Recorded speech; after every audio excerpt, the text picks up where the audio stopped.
Hello, hello. Welcome back to Elevated English, where we talk about complex topics in slightly slower, slightly easier to understand English so you can keep improving just by watching YouTube. Today, we're going to talk about how I'm going to prepare for my marathon tomorrow. If you don't know what a marathon is, it's a long race that's 26.2 miles or about 42 kilometers. And I've been running and training really hard, and tomorrow's finally the day.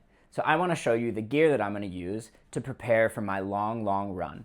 First, I want to show you my shorts. So I recently picked up these shorts and I actually really love them. They're built just for running.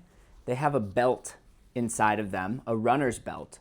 And what that means is that there's this mesh-like stretchy material that you can put things in while you run.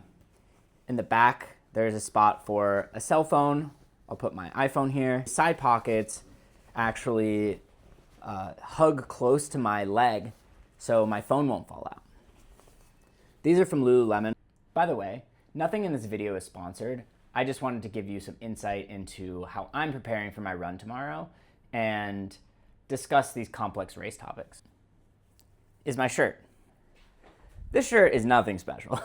I like it just because it's light and I have it in 5 different colors and it's good for sweating and there's really nothing special about it. Third, let's take a look at my socks. I absolutely love merino wool. These are smart wool, merino wool socks. If you don't know what merino wool is, it's a lightweight performance material. It doesn't collect moisture. They say it wicks sweat.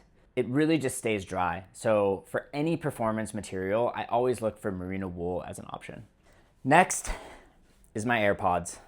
I think running is really boring, and I barely even listen to music when I run. I'm a podcast listener, so I will be listening to a very long podcast, probably multiple very long podcasts, as I run for 3.5 to 4 hours tomorrow. Next is my sunglasses. I'm running the Hong Kong Marathon. I'm hoping that it'll be pretty sunny. These are just cheap sunglasses, but they're polarized. And what polarized sunglasses are they essentially limit the amount of sunlight that gets into your eyes more than just darkening the scene that you're looking at. Next, we've got tape. So I've been battling an injury. I hurt my foot about a month ago, and I've been on and off able to run.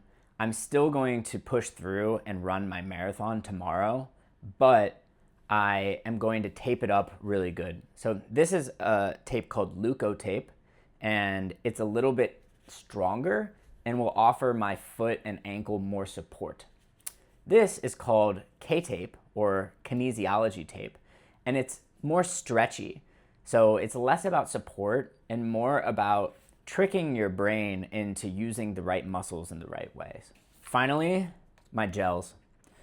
I was very hesitant and reluctant and really didn't want to use gels, but I really had a long thought about it and realized that I was pushing my body and performance too hard by not feeding my body during the run.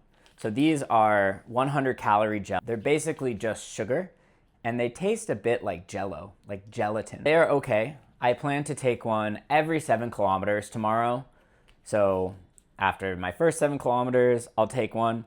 After 14 kilometers, I'll take one. After 21 kilometers, and so on. Hopefully they keep me fueled throughout the race and don't give me any stomach issues. Now, the most important piece of my outfit is my shoes. So these are not performance shoes in the sense that they're not carbon plated. So a lot of shoes today have a hard plate in the sole, and it actually makes it so there's less cushion and less energy gets taken every step, which means you go faster. These are just normal shoes. They are special in one sense though. They are zero drop, which basically means that from the heel here, to the toe, there's no drop off. So the heel might be here and the toe might be here, and the space in between is called the drop. My shoes don't have any space in between. So the heel and the shoe are here. This makes it a little bit different when you run. It adds a little bit more stress onto your calves and your hamstrings. So essentially the backs of your legs. But for me, I think it's a more natural way to run and something that I prefer over a bigger, fluffier shoe. So that's everything. That's what I'll be wearing for my marathon tomorrow. Wish me luck. Let me know if you have any comments, suggestions, or feedback in the comments. And thank you so much for elevating your English with me. I'm Chris.